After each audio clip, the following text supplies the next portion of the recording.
Yo, what is going on, guys? This is Black Eagle from Snakebeater, back with a brand new video. Today, guys, I'm going to be giving you 10 tips for solo queue in Ranked Season 4. Now, I've done this halfway through the season.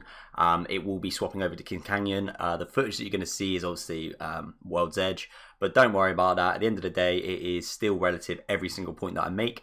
If you do enjoy this video, make sure you hit the like button, comment down below, and please subscribe, your notifications on. And let's get straight into the video. So I'm going to give you 10 tips to help you get better solo queuing in Ranked. Now, it is very difficult to solo queue in Ranked. You never know who you're going to get matched up with. I grinded Ranked quite late into the season, or halfway through the season, but you know what I mean, before the changeover. So I've only managed to get to Diamond. I was Pred last season, so I should be in Master, but I haven't got a team, so I'm having to rock solo. So I'm giving you my top 10 tips on how to get better in solo queue. So let's get straight into it. So the first tip I'm going to give you is warm up properly. There is no point you jumping into Ranked if you have not warmed up. Get yourself in firing range, get shooting, get moving, and get a feel for your sensitivity. If you don't warm up properly, you're basically going to be the rubbish teammate at the end of the day, because you're probably not going to hit your shots, and at the end of the day you might end up with a pre-made double, and they're going to be pretty pissed off at you that you're not landing any shots. And it's not going to work well as a team, because at the end of the day, you need to land shots to actually get further in rank, because you need to get those kills, you need to get the assists. So tip number 1, warm up properly. Tip number 2, pick a legend with good team abilities.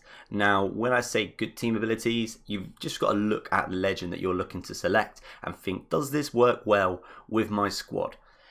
If you're picking Mirage, for example, think about what he actually brings to the table. I think he is a rubbish team legend. Like, he is basically for solos. Like, he is playing for himself, because his ulti doesn't do anything to help the team. His passive and whatnot doesn't do anything for the team. So you need to be thinking about, right, who can I use? You could use Pathfinder, Zipline. You could use Wraith, Portals. You could use Bangalore, Smoke, and ulti. You could use Gibby, Dome. You can use Octane, Jump Pad. Think about those legends. I mean, there's certain ones that I don't think are very good for the team, but that's just my opinion. But I would suggest that you just look at your squad and think, right, who's going to really help this team? I saw the other day somebody use Bangalore and Crypto together really well, and that does show that certain legends do work together, because obviously if you're using Crypto, when Bangalore pops a smoke, pop your drone up and you can see everything. So you got to think about that sort of aspect of things. Tip number 3, pick a quiet drop. Now, you've got to be looking at your drops and thinking, I need to land somewhere quiet, because you do not know how good your team is. You have no clue. All you're going off of is either the trail, or you're just going off of the fact that how they move and whether they actually look alert when you start to drop. So try and pick somewhere quiet. I know sometimes if they're the jump master, it can be difficult, but try and drop somewhere quiet, maybe with just one squad, so you can get yourself a feel for your team, see how well you work together. But pick somewhere quiet, get the good loot, build into rank, because dropping hot half the time never works, because it is a case of who can get the best gun the quickest. So make sure you think about that when you're landing. Tip number 4, stick together as much as possible. Now, you want to be making sure when you land, especially if you are landing somewhere quiet and there's only one other team, you land together. Land in the same section of buildings, like the 2 buildings right next to each other. I'm not saying land in the exact same one, because obviously you're not going to be able to loot it as quick, but land very close to one another. If you say, for example, land in one building and then your teammate lands on the other side, oh my god, it's so frustrating, because the other team lands on them, they die, and then you're in a 2v3 situation. You're automatically losing, okay? And they expect you to go get their banner, they expect you to try and revive them.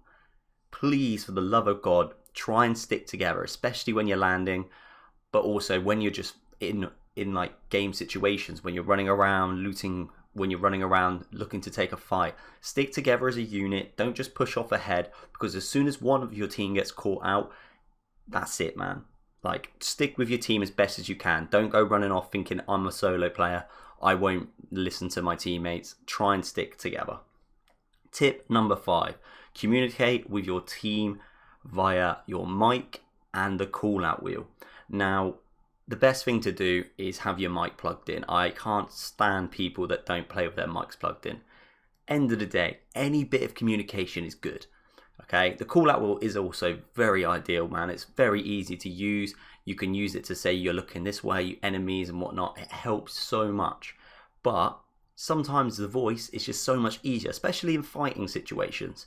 Try and communicate as much as possible, even if it's just you doing all the talking, because I've had it many times where I've had people in my team that are just listening. They're not talking, which isn't ideal, but they are listening to what I'm saying when I shout out Gibby, no shields, so on and so on. And also the good thing about it is if you communicate, if they do have a microphone, there's a chance that they might communicate with you, and then you've got a sweet little team going on where you're actually communicating with each other.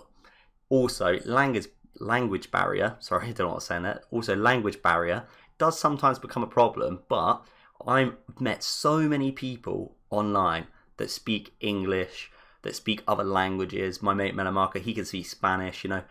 People do understand different languages. I played with a French duo the other day, and we were doing all right, we were, considering I had no clue what they were saying, but they were calling out stuff and I could say words like flatline and they understood that. And yeah, it worked out really well. So tip number 5, communication. Tip number 6, ping, loot and share. This helps gain trust. Now this does gain trust. If you, for example, drop something that your teammate needs, automatically they're thinking, actually, this guy's all right. I'm going to make sure I stay with him, maybe help him out a little bit during a fight situation. They don't automatically look at you and go, oh, this guy's not sharing any loot. He's grabbing everything. He's a dick. Because automatically I assume if I see somebody just loot everything and you're there like, I need light ammo, and they do not give anything to you, automatically that's giving me the impression that they don't give 2 fucks about me. Pardon my language, but they actually don't give any fucks. They don't care about you. They're just thinking, I'm playing for myself. And that is what you don't need, especially when you're solo queuing. You need to work as a team. So make sure you ping, loot and share. Tip number 7, revive when safe to do so. Bit of a no-brainer. You would do this if you had an actual squad review as well, but only revive your teammates when you need to. Do not feel the pressure that you need to impress the person you're with by like, shit, I need to run and I need to save them as quick as possible. You don't need to do that. You need to do it when you think it is suitable. You're in control. They're not in control. You're still alive. They're on the ground. It's their fault for going down in the first place. They might have pushed ahead and now expect you to come res them. Ignore that. You play how you need to play, and you remember it's your game at the end of the day. If you can't pull the res, well, unfortunately, mate, that's your fault, okay? But you play it how you want to play it. Don't feel the pressure of your teammate. Don't feel like they're telling you what to do. You play it how you want to play it. Tip number 8. Always think about height. Now, I go on about height so much when I'm playing. As soon as I see that there's an engagement possibly happening or that we could cut off a team, I automatically say height. Think about it. It's so simple, man. We've learned it from the wars, man. It's all about the height. People on the lower ground are screwed. It's so simple. It's so easy. They've got no cover. You've got loads of cover. Keep thinking about height consistently. Whether you're in buildings, whether you're in like the mountains, the hills, whether you're on bloody train tracks, you know, anywhere. You just got to think to yourself, where is the height? Because the height will automatically give you the advantage and you will come out on top. So tip number 8 is always think about height. Tip number 9. Try take lead in final few circles. Position at the end is key. Now, if you're getting towards the final few circles, I like to try my best to call out where I want us to move to. I ping little parts of the area and I work out exactly where we need to go.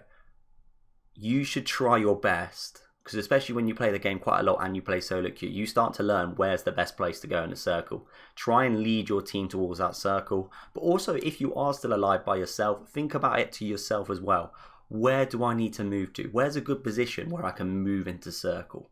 You've always got to be thinking about that circle, because at the end of the day, that circle at the end, where you're positioned, is going to be the decider of whether you survive or whether you lose. So tip number 9 is try take the lead in the final few circles. Position at the end is key. And tip number 10, play for placements, not kills. Now, over the game, you should, start to gain kills throughout the game. Now, when I say don't play for kills, obviously you do need to get kills, you do need to get assists, but towards the final few circles, a lot of the time you can pick up quite a lot of kills at the end just from being in a good position trying to get your placement. Now, if you, for example, already have 5 kills, or you have 3 kills, 2 assists, automatically you already know you're going to get the max amount of points you can for kills and assists. But you need that placement to actually get some decent amount of points, because when you start getting to the high levels, if you have not got the placement, you are not going to level up. Okay, there's so many times where you just bounce between ranks because you just can't seem to get that placement. You need to finish in the top 5.